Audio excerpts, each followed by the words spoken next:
When the Lord was about to take Elijah up to heaven in a whirlwind, Elijah and Elijah were on their way from Gilgal.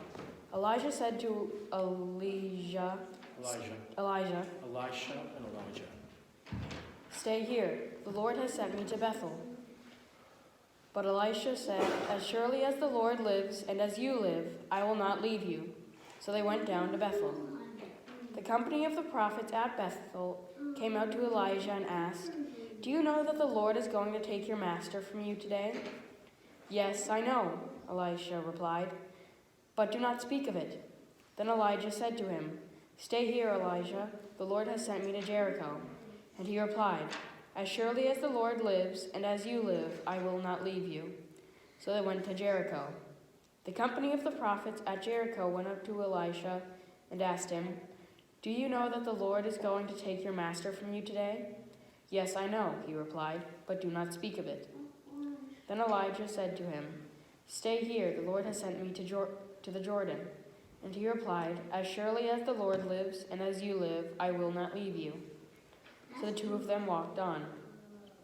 50 men of the company of the prophets went and stood at a distance, facing the place where Elijah and Elisha had stopped at the Jordan.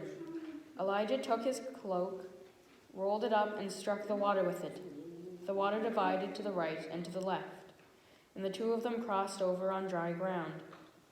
When they had crossed, Elijah said to Elisha, "Tell me, what can I do for you before I am taken from you?"